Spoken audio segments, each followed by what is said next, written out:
Happiness is a choice, but is it?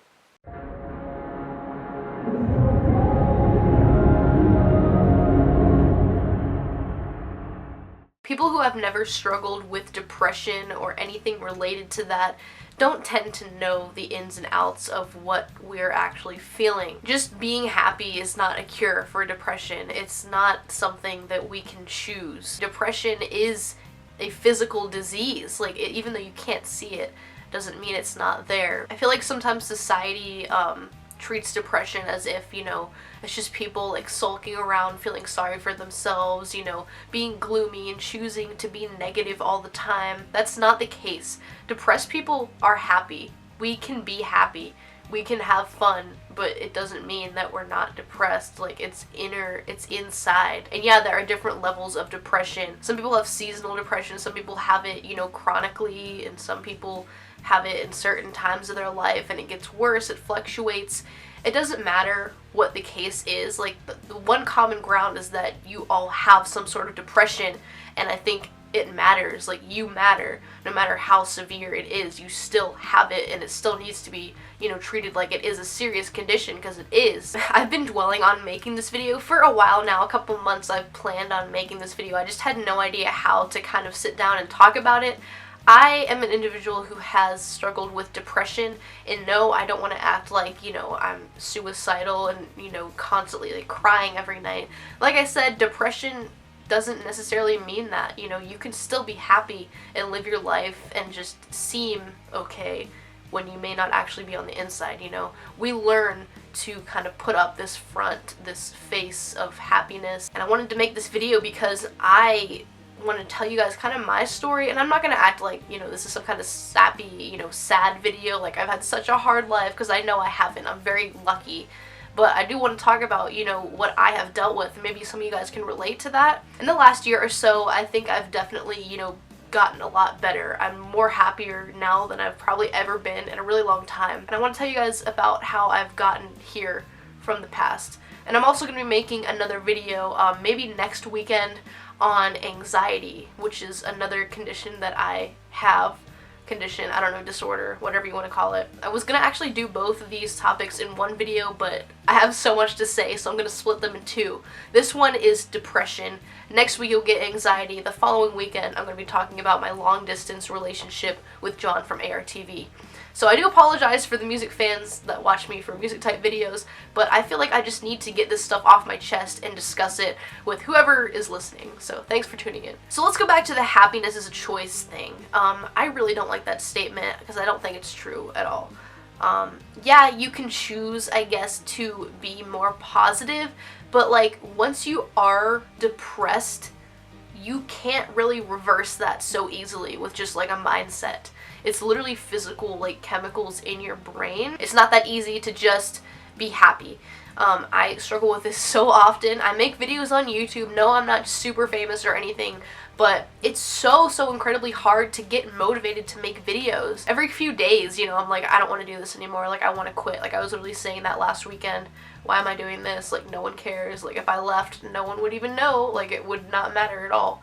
That's the kind of stuff that I tell myself, and I'm going to get into that more, like, of what I say to myself in my head in the anxiety video next week.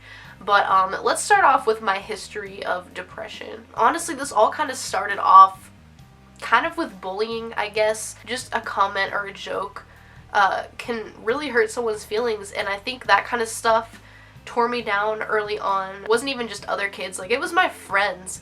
But there's actually one little story I want to tell you guys.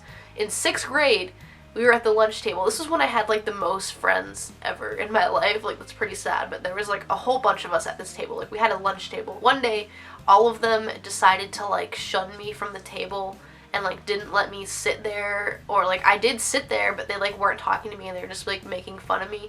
The one girl like literally said like, I hope you go die in a hole, stuff like that. Like, I can't remember the specifics, but just like they would all be laughing and like ganging up on me, and I don't know why, like, because I didn't do anything wrong. Like, I was literally like the nicest kid ever to them, but they would prey on me for some reason. And I remember just sitting there like crying because like I didn't know what happened. Like, why do they all hate me? And I had to like go talk to like one of the teacher aides like that were in the lunchroom.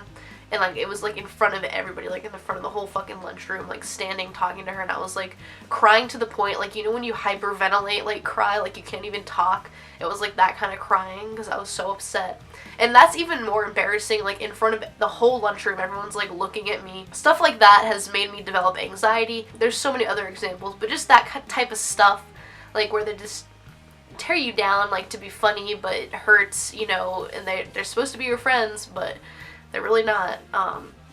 So that's one of the things that kind of made me have low self-confidence growing up. Like, I never really had a lot of friends, and when I did, they did that kind of shit. I really don't have that many friends.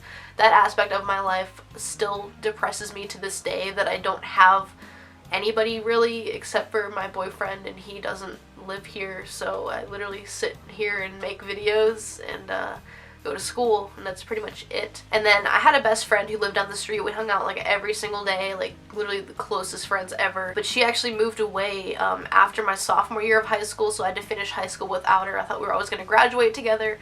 That didn't happen, and I felt so like left alone when she moved away, because she was my best friend, the person that I like would walk around in school with, go to the bus with, just everything together. And she wasn't there anymore, and I like just had really no one, because I didn't have like a lot of friends to begin with. I was so depressed and so like I had anxiety, and I didn't want to like sit in the lunchroom alone because I had no one in my lunch. So I literally took the lunch off my schedule. Like, I asked them to put in a study hall instead, so I could just sit and like do work instead of like sit in a giant lunchroom and kind of be stared at for sitting alone, or else have to sit with like strangers. I hated that so much. So I literally didn't even take a lunch my senior year. So I remember sitting in study hall and also having like no friends there, looking around at everyone just talking with their friends, like laughing, like everyone just has like the greatest time ever, and I'm just like by myself, and I just wanted to get out of there so bad. I literally started crying right there, and I texted my mom. I was like, I can't do this anymore. I don't want to go to school anymore. Like, it's just too much. Like, I have no one, I have no friends. Like, it's miserable. And as I was like a junior, senior in high school, I started using Tumblr, and honestly it was like therapeutic, because if you search on Tumblr like depression, suicide, anything like that, like related to sadness, there's so much, like so many posts that like are depressed people, like quotes and just gifs and pictures and random stuff that like I would reblog because it was like therapeutic to see other people going through that. And just reading it, like, it would make me sad, but it was also like becoming addictive to like be sad. It sounds really weird, but if you guys have ever used Tumblr, like, you know that that's kind of what it's like over there. So I would kind of get into these ruts and just reblog all these like sad posts and quotes and lyrics, and I would get into like really sad music. I would listen to it whenever I was feeling this way, and I would just cry sometimes. Just, I don't know, I just became that type of person, like just sad all the time. Like, I felt guilty to be happy sometimes. I would look in the mirror every day and hate what I see. I still kind of hate what I see when I look in the mirror. Like, there's so many things that I would love to change about myself when I look in the mirror, and I can't help but like see just those imperfections, and I wish there was a way to just snap me out of it. Like, I know, like, I don't know. I don't even want to say that like I know I'm beautiful, because I still can't even say that confidently. Like, that's the struggle I'm still going through right now. So I'm not gonna act like a hypocrite, like, oh, I know I'm beautiful, like, you guys need to be positive. No, I'm one of you. I know what it's like to not like yourself. That's like a part of depression for me, like self-image, self-confidence, that kind of thing. YouTube brings me happiness, but it's also brought me some depression as well. And I literally made a video like 2 years ago of me on this channel. None of you probably remember because you weren't even here, but it was me like crying. Like, I couldn't even talk without crying because I was so upset, and it made me quit doing a series that I started because I was so like sick of the hate comments, and I just couldn't take it. Like, I'm not a strong person to read only hate comments and get bullied on Twitter. Like, I wasn't expecting that, and I hadn't done anything wrong, so I was like, well, I guess I'm not really wanted here. But I mean, I obviously did stick with it, and I'm glad I did, because it has taught me a lot. And it has helped me build up those walls to kind of not be as affected by the hate comments. Like now usually I'll just delete them or I'll reply to them, or I think it's funny usually, but still I do get affected by them every once in a while. Doing YouTube has also brought me to meet my boyfriend John from Era TV, and honestly meeting him is like the biggest thing that's brought me out of my depression in the last year. He gives me so much confidence and motivation. It's just like he understands me. We get each other. We're both into music. It's just like the dream guy. And this time last year, not this time, maybe like last March, April, I was in like the lowest of lows that I've been like probably ever. I lived in a dorm with my friend Shelby, and she was always in and out because she was in a sorority, so she wasn't always there, and I would be in there alone a lot of the time, and I would just cry. And I was going through like a breakup, a really long relationship that came to an end, that needed to come to an end, but it was just very rocky, and I felt so alone at one point.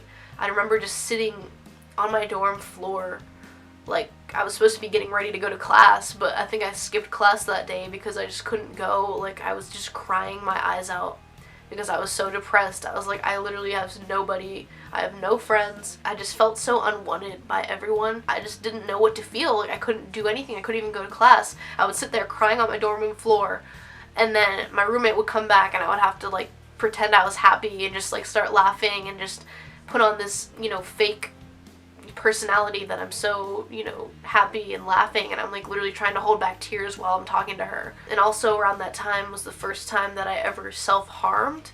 I don't even want to go into details because it's dumb. Like I didn't, it's not like I wasn't actually cutting myself with anything that would really hurt me. It was just kind of like, I don't know, I would like scratch my arm, like both my arms, like I would just scratch them because like I didn't want to use like a razor blade or anything because it was too risky for me, but like I wanted to kind of feel pain but also give pain to something because I was angry and sad, and I would like scratch my arms. I've never even said this out loud like to anybody but John. So I self-harmed. Obviously it wasn't anything severe, but when you feel that way, like that you want to hurt yourself and punish yourself, but like that's really bad. I would self-medicate on the weekends and sometimes on school nights, and that's obviously not the right way to go because it numbs pain but it doesn't change anything. It just makes it worse sometimes. And I would have these really bad mood swings. Like I would just fluctuate so much, and I still do that. Like I will be happy one second and then like something will set me off and I'm just like in a bad mood for the rest of the day. Like I don't know why that happens to me so often. It's really hard to come out of like the bad mood because I feel guilty for being happy because I'm like, well, I don't deserve this. Like this goes with anxiety. Like if I do something stupid, I'll dwell on it for like the whole day. I'm like, I can't do anything now. Like I'm such an idiot. And also last year I started taking 5-HTP, which is like serotonin supplement or something. And it kind of helps you, if you take it like every day for a few weeks, it like helps your mood, makes you like feel, I guess, better. And I took that because I was afraid to like use actual antidepressant medications because those are so dangerous. I was so scared. I don't want to get addicted. I want to depend on something to be happy. And I told my parents, like they knew something was up and they were both worried about me, like freaking out, like, should we take you to a therapist? And I said no, like I don't want to go to a therapist. I don't want to take meds, like I don't want to get addicted. I don't think it's that severe. I think that's also another problem, like thinking that your depression isn't as bad, that you're not worthy of, like, you don't need to go talk to someone, you don't need to take pills or whatever because it's not as bad as other people's, but it still matters. Like you should still get help if you need to, like no matter how severe your depression is. It's depression, it's not normal, but I still, like, I refuse to go to the therapist. Like I don't want to make them pay for it. I was like, no, like it's fine, like I don't know, I'll get over it. And the thoughts of going to a therapist and talking to a stranger gives me even more anxiety. It makes me even more worried. So I was like, just no, like I don't want to do it.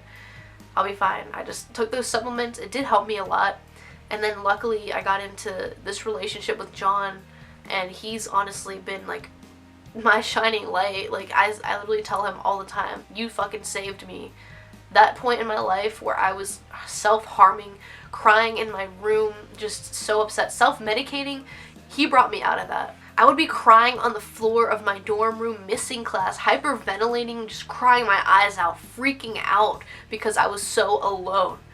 And I found this boy who just is perfect for me, and even though we weren't together physically, like he was there to talk to me.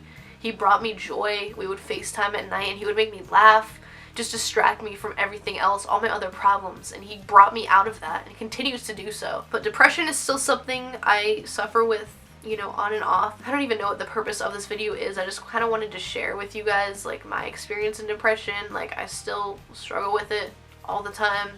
You know, you could still be happy but be depressed on the inside. It's, you know, not something that can just shift overnight. You're not alone. I know I'm not alone when I feel this way, but it's hard to believe that when you are literally alone, sitting in your room crying or upset. There's a lot of shit that's going on in my life right now, like with my grandma. She has Alzheimer's and can't really communicate with her that well anymore, so that's been depressing me. The future scares the hell out of me. I'm supposed to be moving next year, and I'm scared about that. Like, I'm just so scared. Like, I'm always so scared. I'm scared about this YouTube channel. I don't know what's gonna happen in the future with it. I'm scared about not having any friends in the future. I'm scared about being away from my family when I move. There's just so much, like, risks that I'm afraid of, but I know I need to take them because in the long run, they will bring me happiness. Dating someone who lives 6 hours away was a risk, but it's brought me the most happiness I've ever had in my entire life.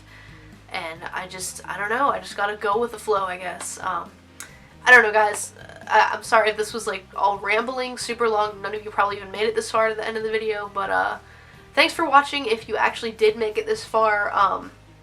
Like I said, I don't really know what the purpose of this is, kind of just to share how I feel all the time, but happiness is not a choice, and I think that mentality makes people who are struggling with depression more nervous and upset and sad and feel more guilty about kind of wanting to get help. So I think any level of depression still deserves, you know, getting listened to. Like, you still deserve to be heard. And I don't know, that's all I have to say for this video. Thanks for watching. Yeah, so stay tuned for next weekend for the anxiety episode.